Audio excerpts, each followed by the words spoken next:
오늘 우리 항상 감사라는 제목으로 또 여러분과 함께 말씀을 나누도록 하겠습니다. 오늘 맥주 감사 주일입니다.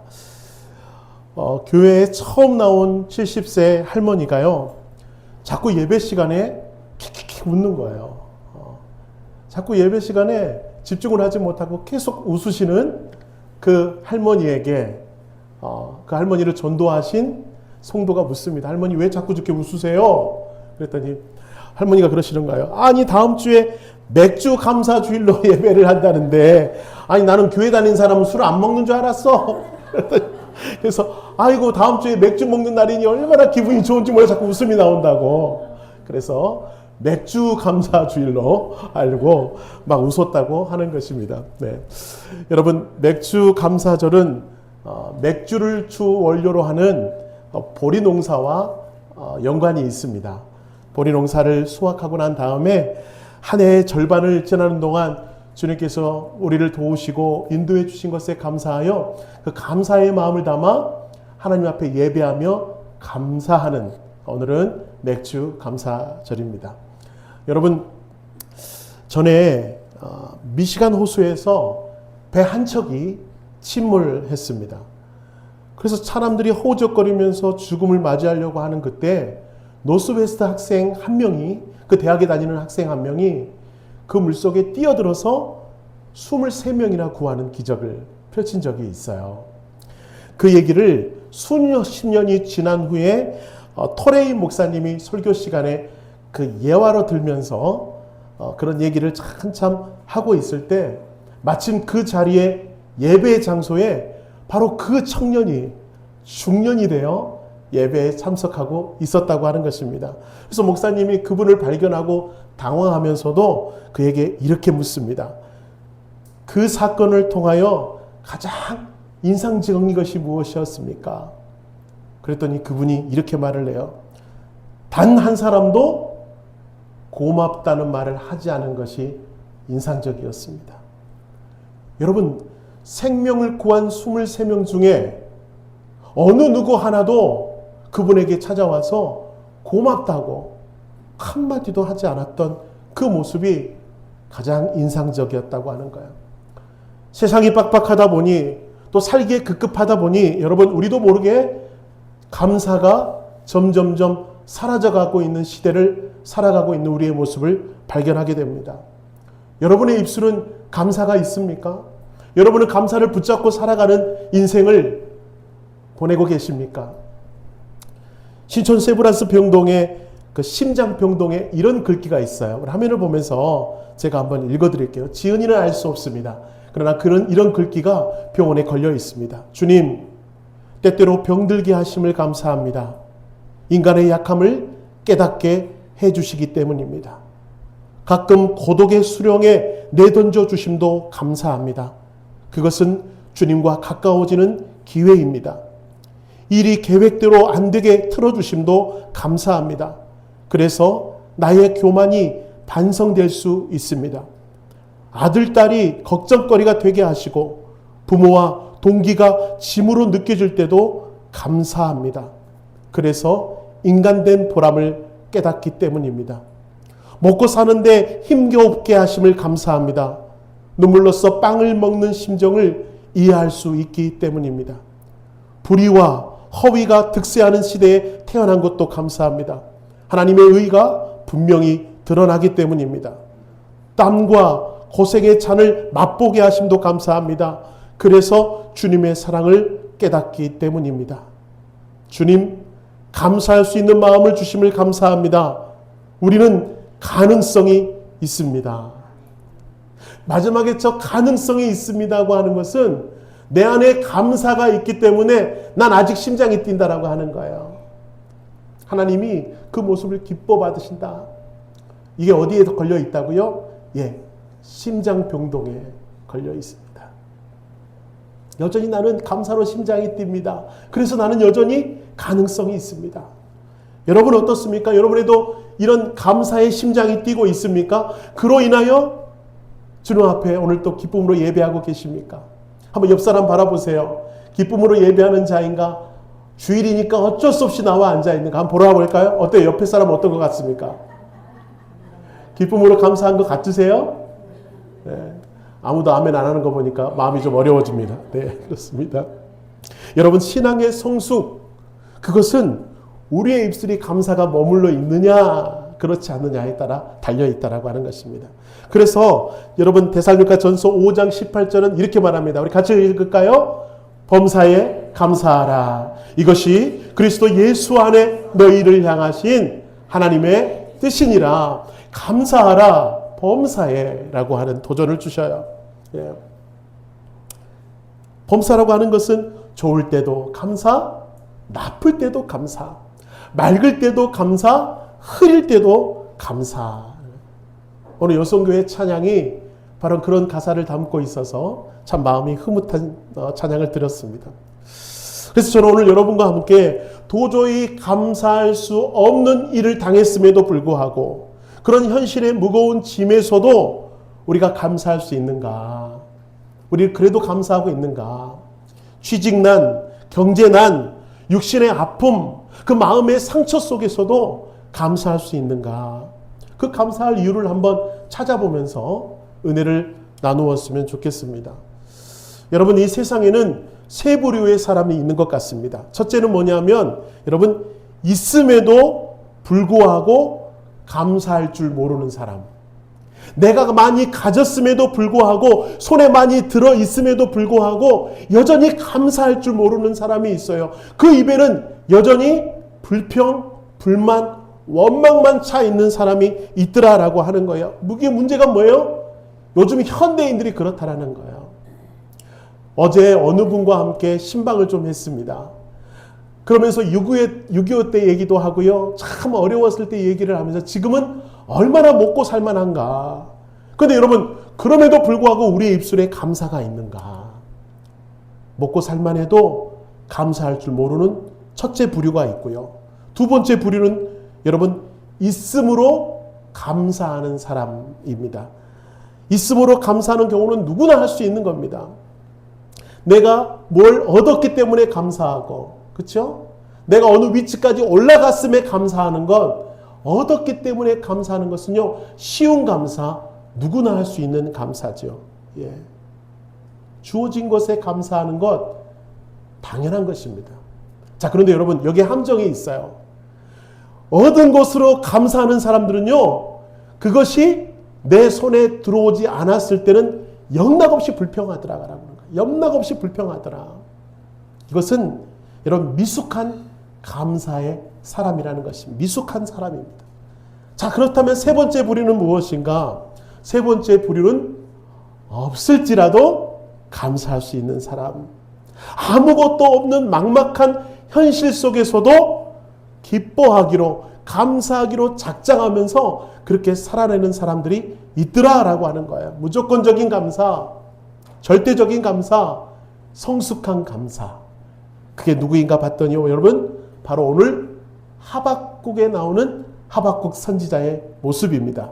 자, 그는 지금 어떤 상황인가 한번 살펴볼까요? 여러분, 17절과 18절 오늘 본문인데 여러분 목소리로 한번 다시 한번 같이 한번 읽어볼까요? 시작. 비록 무화과 나무가 무성하지 못하며 포도나무에 열매가 없으며 감람나무에 소출이 없으며 밭에 먹을 것이 없으며 우리의 양이 없으며 외양간에 소가 없을지라도 나는 여호와에 인하여 즐거워하며 나의 구원의 하나님으로 말미암아 기뻐하리로다. 하박국 선지자가 지금 말하고 있는 이 6가지 내용들, 여러분, 이것은요, 이스라엘 백성들이 살아가기에 없어서는 안 될 가장 기본적인 것들이라고 하는 것입니다. 무화과는요, 먹을 양식의 일종이고요. 포도주는 어떻습니까? 포도는 그것을 즙을 내서 음료로 삼는 생명과도 같은 열매입니다. 감람나무는 어떻습니까? 그걸로 기름을 짜죠. 그래서 불을 밝히고 그 기름으로 생활을 해나가는데 너무나 중요한 열매입니다. 밭의 식물은 하루 3끼에 먹을 식량을 말하는 것이고요. 양의 털은 옷을 의미하는 것이고, 소의 밭은 밭을 가는데 없어서는 안 될 너무나도 귀한 수단인 것입니다. 여러분, 이것은요, 이스라엘 백성들에게 있어서 사치품이 아니에요. 생필품입니다. 생필품. 없어서는 안 될 너무나도 중요한 생활 필수품인데 이것이 있다 없다? 없다라고 하는 거예요. 이것이 없음으로 말미암아 사실은 생활이 안 되고 삶을 살 수 없는 지경에 놓여 있음에도 불구하고 하박국은 뭘 선택했다? 감사를 선택했다. 이게 비록 없어도 하박국은 감사함으로 주께로 나가기로 결정하며 그렇게 나아가고 있는 것입니다. 제가 이것을 청소년들에게 한번 들려줬어요. 그랬더니 별로 감흥이 없더라고요. 그래서 제가 한번 설교 시간에 이렇게 바꿔서 다시 한번 읽어보라고 한 적이 있습니다. 여러분도 한번 해볼까요? 재미삼아. 자, 이렇게 한번 읽어보겠습니다. 같이 읽겠습니다. 시작. 비록 아침밥을 하려는데 쌀독에 쌀이 떨어지고 자동차를 타러 가려는데 휘발유가 떨어지고 신발을 신고 나가려는데 신발이 떨어지고 시험에 합격하기를 바랬는데 떨어지고 은행에 가서 돈을 찾으려는데 통장에 잔고가 떨어져 있을지라도 나는 여호와를 인하여 즐거워하며 나의 구원의 하나님을 인하여 기뻐하리로다. 여러분, 이런 상황이 계속된다면 기뻐할 수가 있을까? 기뻐할 수가 없을 것 같아요. 자, 그럼에도 불구하고 하박국이 이런 생필품이 없음에도 불구하고 감사하면서 주께로 나아갈 수 있는 이유, 저 맨 마지막 두 줄입니다. 다시 한번 읽어봅시다. 시작. 나는 여호와로 인하여 즐거워하며 나의 구원의 하나님으로 인하여 기뻐하리로다. 할렐루야. 이게 비록 땅의 것들이 없다 할지라도 내가 구원받았음에, 내가 하나님의 자녀가 되었음을, 내가 생명을 얻었음을 바라보면서 나는 기뻐하겠다라고 고백하며 나아가는 하박국의 이 믿음의 고백이요, 오늘 우리에게는 있는지 한번 살펴보았으면 좋겠습니다. 예수 믿는다고 하면서도 여전히 땅의 것이 중요하고, 예수 믿는다고 하면서 손에 무엇인가 들려져야 감사하고 이게 없으면 불평불만하는 그런 믿음은 아닌지, 오늘 하박국의 선지자는 우리에게 여호와로 인하여, 여호와로 그 단 한 분으로 인하여 기뻐할 수 있는 여러분 되기를 소망하며 우리에게 도전의 말씀을 주시는데, 여러분 하나님을 인하여 기뻐할 수 있는 그런 믿음의 사람 되시기를 축원합니다. 예. 야, 그렇다면 여러분, 왜 우리가 이 땅에 살면서 왜 우리는 그토록 감사하지 못할까? 여러 가지 이유가 있겠습니다만 가장 크게 다가오는 것이 무엇인가? 그것은 바로 비교 의식인 것 같습니다. 비교 의식. 예. 남과 자꾸 나를 비교하는 거예요. 그렇게 하다 보면 비교 의식은 다시 열등감으로 빠져들고 맙니다. 아, 나는 부족해. 왜 나는 이 모양이지? 쟤는 저렇게 잘생겼는데 왜 나는 이렇게 생겼을까? 저는 한 번도 경험해 보지 못한 생각이긴 합니다. 쟤는 돈도 저렇게 많은데 왜 나는 이렇게 돈이 없을까? 쟤는 자식들도 잘 키워가지고 말이야, 자식 덕을 저렇게 보며 사는데 왜 나는 이렇게 자식 복도 없을까? 쟤는 부모 잘 만나, 땅 물려받고 재산 물려받는데 왜 나는 저런 가난한 부모 만나 이렇게 전전긍긍하며 살아갈까? 남과 계속 비교하며 사는 그런 모습이 우리들에게 있더라라고 하는 거예요. 그러니 감사가 점점 사라지는 것 아니겠냐라고 하는 것입니다. 저는 비교 의식이 없는 줄 알았습니다. 근데 제가 지방의 모임에 갔는데요. 보니까 우리 지방 목사님들 다 잘 사나 봐요. 차가 다 좋은 차를 타고 다녀. 근데 저는 역사와 전통이 깊은 차를 타다 보니까 마음이 겁나게 어렵더라고요. 다 근데 멀쩡하게 있으면 괜찮은데 밑에가 좀 깨져 있어갖고 가리면서 타느라고 혼났습니다. 근데 저는 비교의식이 없는 것 같았는데 거기서 살짝, 그렇지만 나는 남들과 인물은 비교하지 않습니다. 주님께서 귀한 은혜를 주셔서 여러분 보시다시피 인물이 좀 이렇게 믿음이 좋으신 분들이 계시네요. 여기서 그렇습니다. 그런데 여러분, 이 비교의식은 자꾸 우리를 위축되게 만들어요. 자꾸 위축되게 만듭니다. 그런데 여러분, 예수를 믿는다는 것은 바로 이 비교의식을 탈출하는 데서부터 시작되는 것입니다. 자, 어떻게 탈출할까요? 비교의식 말고 우리가 소유해야 될 것은 바로 창조의식이라는 거예요. 창조의식. 예. 제가 한번 비교표를 만들어 봤습니다. 이 창조의식이라고 하는 것은 뭐예요? 하나님께서 나를 독특하게 창조하셨다. 나랑 똑같은 사람 이상이 이 땅에 있어요? 없어요? 없어요. 단 한 사람도 없어요. 여러분, 이렇게 입이 큰 이지훈 목사는요, 이 땅에 단 한 사람뿐이라고 하는 거예요. 제가 그 얘기를 잠깐 해드려야 되겠다. 제가 어느 날 막 찬양을 하고 설교를 하는데 전에 교회에 어떤 권사님이 저 때문에 은혜가 안 돼 죽겠대요. 자꾸 제가 화면에 나올 때마다 시험이 든대요. 왜 그러냐 했더니 가뜩이나 입도 큰 목사가 자꾸 입술에 침을 발라대는데 아주 시험에 빠진다고 그러는 분이 계시더라고요. 그러면 어떻습니까? 네? 그러면 어떻습니까? 저는 남과 비교하지 않습니다. 입술 작은 사람과 비교하지 않습니다. 예, 그럼 바로 창조의식이 뭐예요? 나 같은 사람은 세상에 한 사람도 없다. 하나님이 하나님의 형상으로 누굴 창조하셨다고요? 나를 창조하셨어요. 그러니까 여러분, 옆에 계신 분이 보잘것없어 보인다 할지라도 대단한 분들이세요. 왜요? 하나님의 형상으로 창조하신 분이시니까. 한번 옆 사람 바라보세요. 누가 보여요? 하나님이 보여요. 보이십니까? 옆에 계신 분은 하나님의 형상으로 만든 존귀한 자이기 때문에 우리는 걸작품입니다. 예, 이게 바로 창조의식, 비교의식이 아니라는 거예요. 창조의식. 남들이 나를 비록 하찮게 보더라도 난 괜찮아. 왜? 나는 하나님의 형상이니까. 나는 하나님의 걸작품이니까. 이런 마음으로 당당하게 살아내는 것이 창조의식이라는 거죠. 자, 그런데 여러분, 비교의식과 창조의식을 이렇게 설명해 볼 수 있을 것 같아요.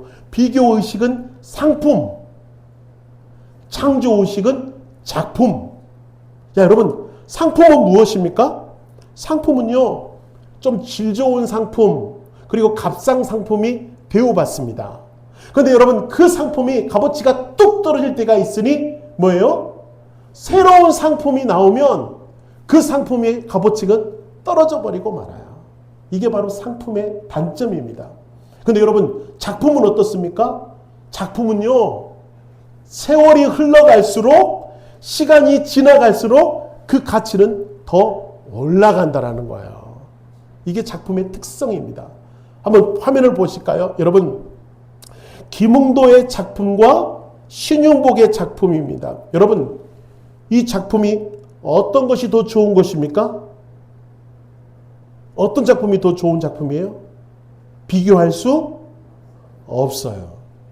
각자의 작품이 너무 소중하기 때문에, 모두가 걸작이기 때문에 어떤 게 좋다, 어떤 게 나쁘다라고 비교할 수 있어요? 없어요? 없습니다. 이게 바로 창조의 의식이라는 거예요. 이게 작품이라는 거예요. 여러분이 그렇다라고 하는 거예요. 그런 의식만 우리 안에 있으면 우리의 입술에 불평, 분말, 원망, 시기, 질투 나올까요? 안 나올까요? 나오지 않습니다. 왜요? 내가 존귀한 자라는 생각이 있으니 당당한 거예요. 비록 무화과 나무에 소출이 없어도, 외양간에 송아지가 없어도 하나님이 나를 걸작품으로 만들었으니 하나님이 책임져 주실 거다. 하나님이 이끌어 주실 거다. 하나님이 다시 높은 곳으로 세워 주실 거다라는 당당함이 있다라고 하는 거예요. 여러분, 이거 소유하자라는 거예요. 이걸. 여러분이 이걸 소유하면 우리는 없음에도 불구하고 당당할 수가 있다라고 하는 것입니다. 2000년 7월 30일 불의의 교통사고로 인하여 전신의 55%가 3도 화상을 입은 여인이 있었습니다. 7개월 동안 11차례의 수술을 하게 되었고요. 온몸에 화상을 입어 저 예뻤던 얼굴이 끔찍한 얼굴로 변해버리고 말았습니다. 그런데도 불구하고 그 여인의 미소는 여전히 아름답게 퍼져가고 있는 바로 이지선 교수님의 모습을 우리는 지금 보고 계십니다. 명문대 4학년 재학 시절 도서관에서 공부를 하다가 집으로 돌아가는 길에 교통사고를 당하게 되었고 끔찍한 모습으로 사고를 경험해버리고 말았습니다. 모두가 이 여인은 살 수 없다라고 말했습니다. 죽을 것이라고 말을 했는데 그럼에도 불구하고 하나님은 이 여인에게 특별한 뜻이 있어서 다시 한번 생명을 부여해 주셨고, 여러분, 하나님의 사랑으로 저처럼 천사의 미소를 하고 있는 아름다운 여인을 우리는 지금 보고 있습니다. 그녀가 이런 고백을 합니다. 짧아진 8개의 손가락을 쓰면서 사람에게 손톱이 얼마나 중요한 것인지를 알게 되었고 1인 10역을 해내는 엄지손가락으로 생활하고 글을 쓰면서 엄지손가락을 온전히 남겨주신 하나님께 감사했습니다.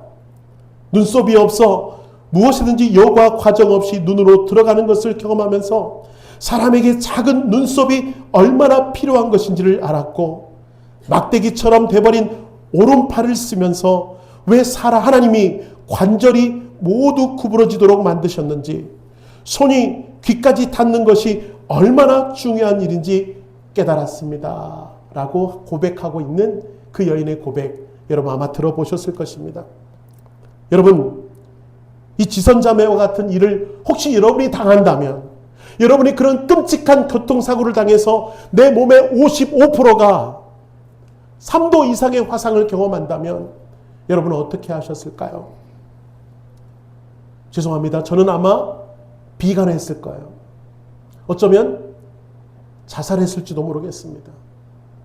그러나 이 여인은 그 끔찍한 일을 경험하고도요, 비관하거나 자살을 선택하는 것이 아니라 하나님이 그럼에도 나에게 뜻이 있을 것이라는 것을 믿고 감사하며 주께 고백하고 있더라라고 하는 거예요. 그녀의 이 감사의 고백이 결국 많은 사람들을 생명에서 살려내는 행복 전도사로서의 사명을 감당하고 있더라라고 하는 거예요.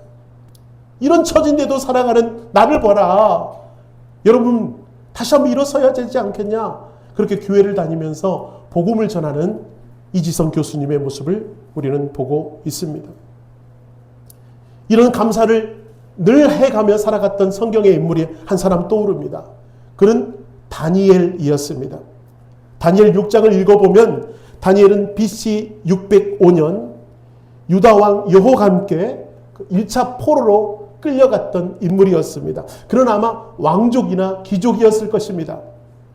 그는 포로로 끌려갔지만 너무나도 똑똑하고 지혜가 있어서 왕의 총애를 받게 되었고요. 승승장구하게 되었습니다. 그러다 보니까 여러분 많은 사람들이 그를 시기합니다. 포로로 끌려온 주제에 왕의 총애를 받으니 배가 너무 아픈 다른 신하들이 그를 모함하기 시작하고요. 결국 어떻습니까? 왕을 꼬드겨서 왕 외에 다른 신을 섬기는 사람을 왕이 심판하도록 조서를 써달라 말했고 왕은 조서를 썼습니다. 그래서 왕 외에 다른 신에게 절을 하면 죽음을 맞이하게 됩니다. 여러분, 그럼에도 불구하고 여러분 이 다니엘은 어떻게 하기로 결정했는가? 지금 말씀이 떠 있네요. 다니엘 6장 10절 한번 읽어볼까요? 다니엘은 이렇게 하기로 결정했습니다. 같이 읽겠습니다. 시작. 다니엘이 이 조서를 왕의 도장에 찍힌 것을 알고도 자기 집에 돌아가서는 윗방에 올라가 예루살렘으로 향한 창문을 열고 전에 하던 대로 하루 3번씩 무릎을 꿇고 기도하며 그의 하나님께 감사하였더라. 예.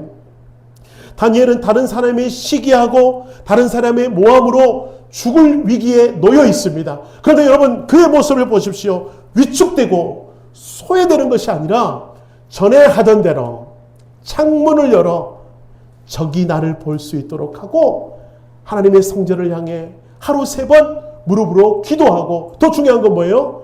그 하나님께 뭐 했더라? 감사했더라. 여러분 지금 다니엘이 감사할 지경입니까?